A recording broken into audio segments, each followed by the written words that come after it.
Bonjour à tous et bienvenue sur la chaîne Merci Budget. J'espère que vous allez tous très bien. Aujourd'hui, j'ai une petite question là tout de suite. Je voudrais savoir, qu'est-ce que tu préfères entre sortir 600 € d'un coup de ton compte en banque ou mettre de côté chaque mois 50 € pendant un an? Allez, je te laisse 10 secondes, même pas, ça y est, stop. Je pense qu'on est tous d'accord pour dire que le plus petit nombre l'emporte, hein. On préfère mettre de côté 50 € chaque mois pendant un an plutôt que de sortir 600 € d'un coup de son compte en banque. C'est vrai que personne n'aime sortir de grosses sommes d'argent. D'ailleurs, quand j'ai fait mes recherches, j'ai appris qu'il y avait une explication psychologique à ce phénomène qui s'appelle la douleur de payer. Et en fait, plus la somme est importante et plus la douleur est grande.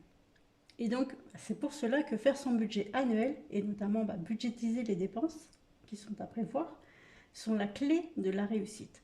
Et ça tombe bien, parce que c'est pour ça qu'on est là aujourd'hui. J'ai décidé de te montrer vraiment comment faire son budget de façon très concrète. J'ai découpé ça avec une petite série de 5 vidéos qu'il faut regarder et appliquer dans l'ordre. Nous en sommes déjà à la 3e partie. J'espère que tu as réussi à faire les 2 premières parties. Dis-moi dans les commentaires comment ça s'est passé pour toi. Et si tu n'as pas vu les 2 premières étapes, je t'invite à commencer par ces 2 vidéos.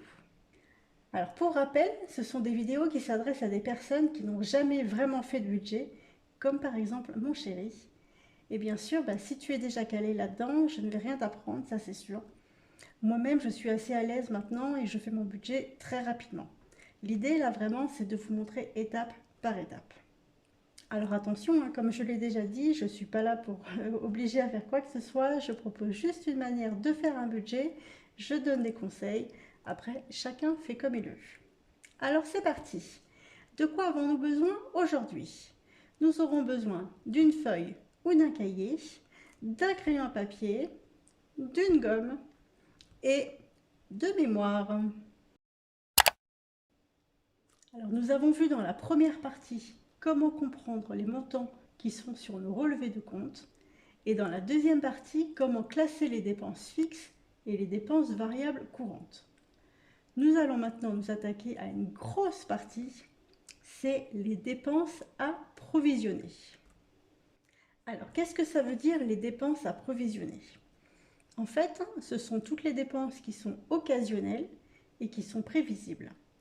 Tu sais, en fait, toutes ces dépenses qui vont arriver à un moment donné dans l'année, en fait, il faut faire une réserve d'argent en prévision de ces dépenses pour éviter de tout avoir à débourser très rapidement.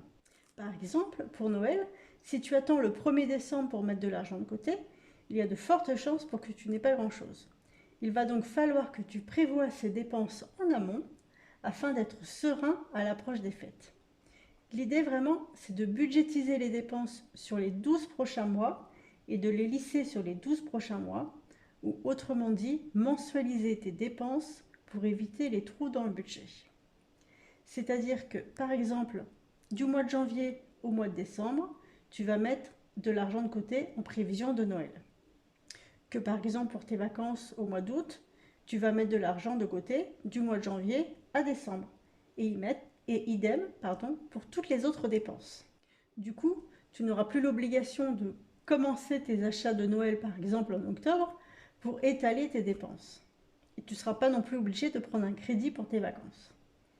Il est donc très important quand on fait un budget de visualiser les prochains mois et d'essayer d'estimer les montants à venir, de les prendre en compte pour être serein dans ses finances toute l'année. L'objectif va être de connaître à peu près le montant que l'on doit mettre de côté chaque mois pour pouvoir payer ce que l'on doit tout au long de l'année. C'est vrai que bien souvent, on ne se rend pas compte des sommes qu'on va devoir débourser tel ou tel mois.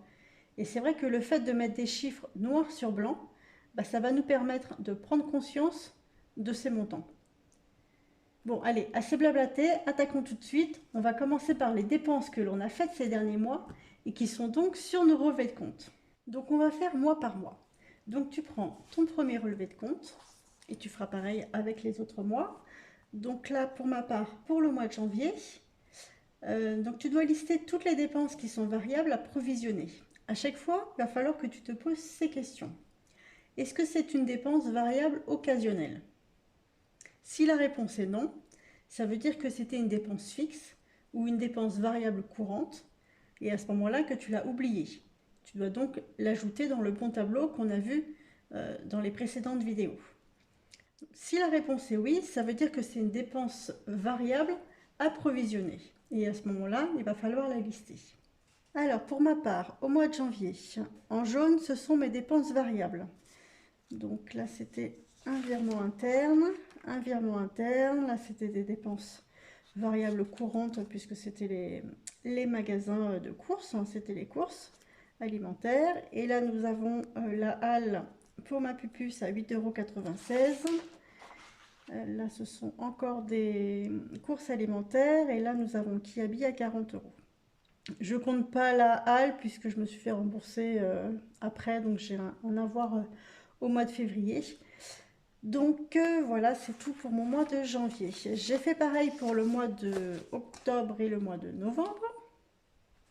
Et donc, on arrive sur mon tableau. Donc au mois de janvier, pour mes soldes, donc j'ai dépensé 48,96 €. En décembre, pour Noël, 260 €. En décembre, pour ma voiture, pour mes pneus, 196 €. Et en novembre, pour Noël, 159 €. Donc une fois que tu as pris sur tes relevés de compte tes dépenses variables approvisionnées, tu fais une petite croix, pareil, hein, dessus, et puis tu le reportes ici sur ce tableau. Petite parenthèse, comme tu peux le voir, moi je te montre le budget planeur en fait que j'ai créé.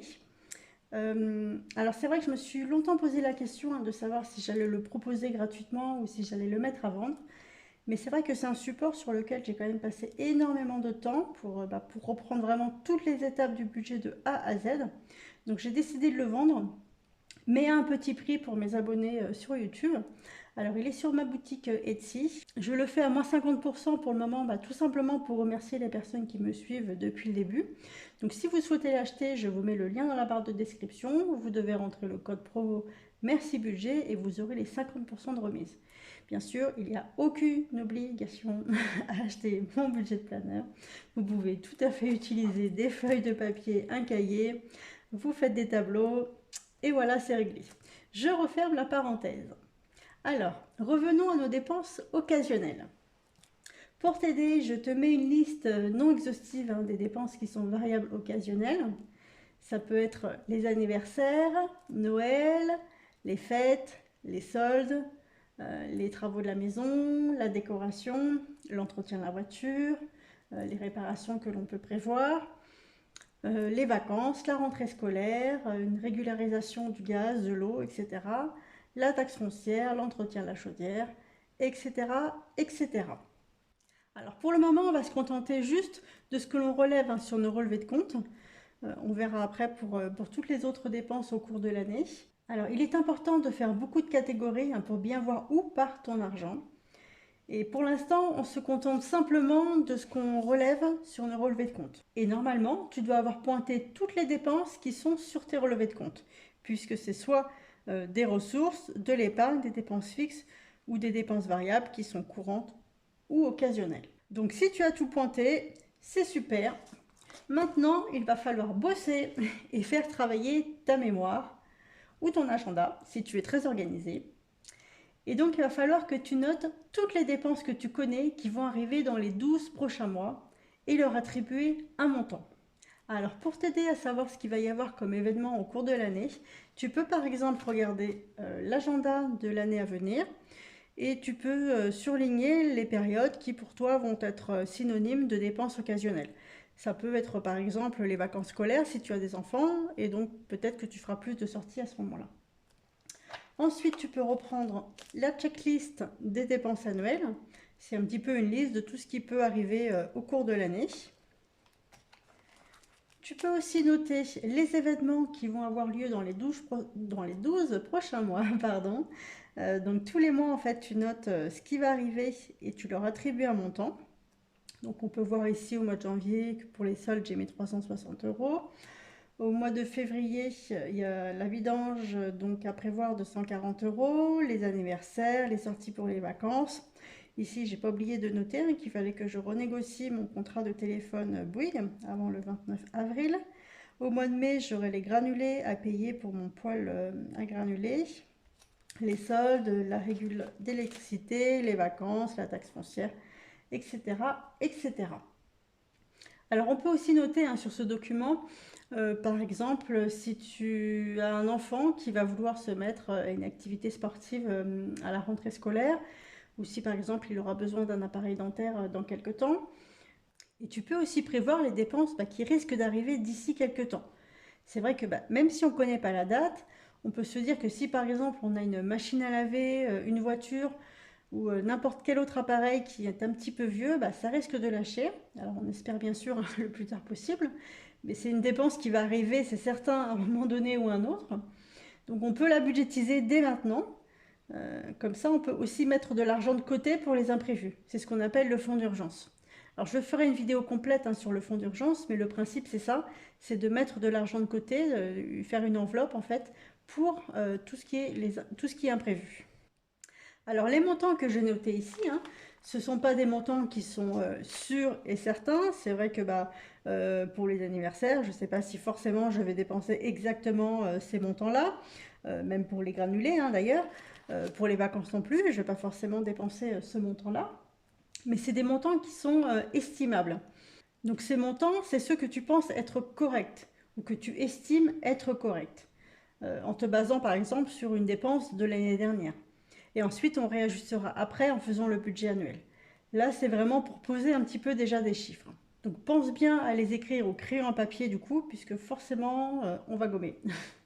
Alors tu peux aussi, si tu veux, additionner tous les montants que tu vas avoir à débourser tous les mois.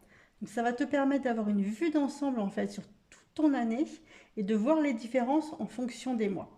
C'est vrai que par exemple, on peut voir qu'au mois de juillet, je vais débourser certainement aux alentours de 540 € et qu'au mois de septembre, pour l'instant, je n'ai pas forcément de dépenses de prévues. Et c'est là qu'on voit tout l'intérêt en fait du budget annuel, puisque par exemple, moi au mois de juillet, je ne vais pas pouvoir sortir 540 € comme ça en claquant des doigts pour mes vacances. Donc l'idée, c'est vraiment de répartir sur toute l'année.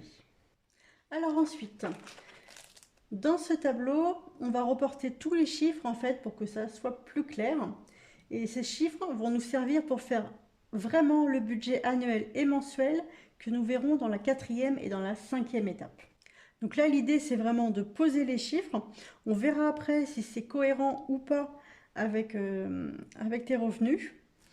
Si ce n'est pas le cas, il faudra soit diminuer certaines catégories, que ce soit dans les dépenses approvisionnées ou dans les autres dépenses, ou alors il faudra augmenter tes revenus. Voilà, mais là l'idée c'est vraiment de poser déjà des premiers chiffres. Donc si tu as des questions, tu n'hésites pas à me les poser en commentaire ou par mail, j'y répondrai avec grand plaisir. C'est tout pour aujourd'hui, on en a fini avec les dépenses approvisionnées, et sur ce, je te dis à très vite pour la 4e étape. Bye!